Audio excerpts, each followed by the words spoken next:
ಏ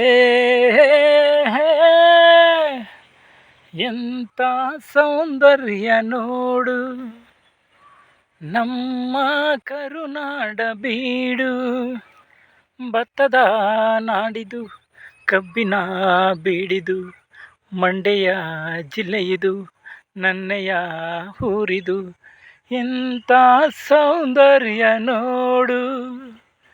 ಸಂಜೆಯ ವೇಳೆ ಬಂದರೆ ಇಲ್ಲಿ ಹೋಗಲು ಮನಸ್ಸೇ ಆಗೋದಿಲ್ಲ, ಮನೆಯನ್ನು ಮರೆತು ಇಲ್ಲೆಯ ಕುಳಿತು ಸವಿಯೋಣ ಸಂಜೆ ಅನಿಸುತ್ತಿದೆ ಎಲ್ಲ.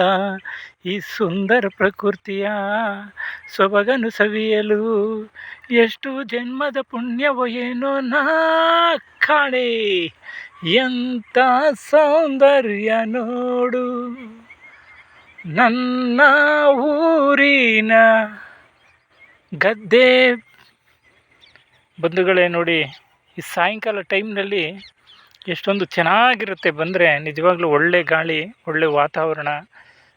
ಅದಕ್ಕೆ ಹಳ್ಳಿಯನ್ನು ಸುಮಾರು ಜನಗಳು ಇಷ್ಟಪಡೋದು ಅನ್ನೋದಕ್ಕೆ ತುಂಬ ಚೆನ್ನಾಗಿದೆ.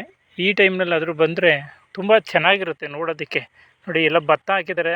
ಇದು ನಮ್ಮ ಗದ್ದೆ. ಆಲ್ಮೋಸ್ಟ್ ಆಲ್ ಭತ್ತ ಹಾಕಿ ನಿಮ್ಮ ಕಣ್ಣಿಗೆ ಎಲ್ಲಿ ಗಂಟ ಕಾಣಿಸುತ್ತೆ ನೋಡಿ. ಸೂರ್ಯ ಅಸ್ತ ಆಗ್ತಾಯಿದೆ, ಸೂರ್ಯ ಮುಳುಗ್ತಾ ಇದೆ. ಸೂರ್ಯ ಮುಳುಗೋ ಟೈಮು. ಈ ಟೈಮಲ್ಲಿ ಬಂದರೆ ತುಂಬ ಚೆನ್ನಾಗಿರುತ್ತೆ. ನಮಸ್ತೆ ಬಂಧುಗಳೇ, ಇದು ನನ್ನೂರು. ಧನ್ಯವಾದಗಳು. ಅದನ್ನು ಬಿತ್ತನೆ ಅಂತ ಹೇಳಿ ಮಾಡಿ ಪೈರು ಬಂದಾದಮೇಲೆ ಗದ್ದೆಯೆಲ್ಲನ ಉತ್ತು ಬಿತ್ತು ಹಸ ಮಾಡಿ ಅದನ್ನು ನಾಟಿ ಅಂತ ಹಾಕಿರ್ತಾರೆ. ಇದು ನಾಟಿ ಮಾಡಿರೋದು. ಒಂದು 15 ದಿನ, 1 ತಿಂಗಳು ಆಗಿರೋಂಥದ್ದು.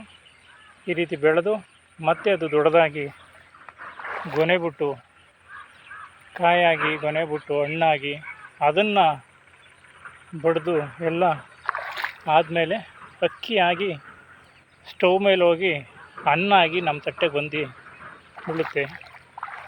ಅದನ್ನು ನಾವು ಊಟ ಮಾಡ್ತೀವಿ. ನೋಡಿ, ಇಷ್ಟೆಲ್ಲ ಶ್ರಮ ನಮ್ಮ ರೈತ ಬಾಂಧವರಿಗಿದೆ. ಆದರೆ ನಮ್ಮ ಸರ್ಕಾರಗಳು ಯಾವೆಲ್ಲ ಕೊಟ್ಟು ರೈತರು ಪ್ರೋತ್ಸಾಹ ಮಾಡಿದ್ರೆ ಖಂಡಿತ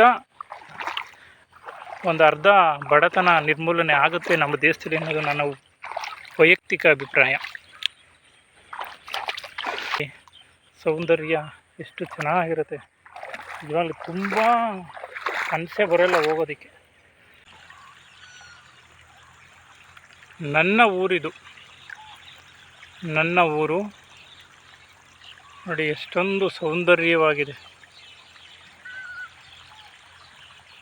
ಇಂಥ ಊರನ್ನು ಬಿಟ್ಟು ನೋಡಿ ಏನು ಮಾಡೋಕ್ಕಾಗತ್ತೆ. ಹಣೆ ಬರ, ಜನ್ಮ ಕೊಟ್ಟಿದ್ದ ಊರು ಇದಾದರೆ ಜೀವನ ಕೊಟ್ಟಿರೋದು ಬೆಂಗಳೂರು ಅಂತ ಹೇಳ್ಬೋದು. ಕಾಂಕ್ರೀಟ್ ನಾಡು. ವಿಧಿ ಇಲ್ಲದೆ ಬೆಂಗಳೂರಲ್ಲಿ ಇರಬೇಕಾಗತ್ತೆ. ಏಕೆಂದರೆ ಜೀವನನೇ ಹಾಗೆ, ಏನು ಮಾಡೋಕ್ಕಾಗೋಲ್ಲ. ತುಂಬ ಚೆನ್ನಾಗಿದೆ ನೋಡಿ. ಧನ್ಯವಾದಗಳು. ನಿಮಗೆಲ್ಲ ನಮ್ಮ ಊರಿನ ಪ್ರಕೃತಿ ತೋರಿಸ್ಬೇಕು ಅನ್ನಿಸ್ತು, ಹಾಗಾಗಿ ಹಿಡ್ದಿದ್ದೀನಿ. ನಿಮ್ಮೂರುಗಳಲ್ಲೂ ಇರ್ಬೋದು, ಏನಪ್ಪ ವಿಶೇಷ ಹಿಡ್ದಿರೋದು ಹಿಡಿದ್ಬಿಟ್ಟವನೇ ಅನ್ನೋದೇನಿಲ್ಲ. ನನ್ನ ಮನಸ್ಸಿಗೆ ಬಂದಿದ್ದು ತೋರಿಸಿದ್ದೀನಿ. ವೀಕ್ಷಿಸೋದಕ್ಕೆ ತಮ್ಮೆಲ್ಲರಿಗೂ ಧನ್ಯವಾದಗಳು. ಇಷ್ಟ ಆದರೆ ಹಾಗೆ ಒಂದು ಲೈಟಾಗಿ ಕಮೆಂಟು, ಸಬ್ಸ್ಕ್ರೈಬು, ಲೈಕ್ ಮಾಡಿಬಿಡಿ, ಸಪೋರ್ಟ್ ಮಾಡಿಬಿಡಿ. ಓಕೆ.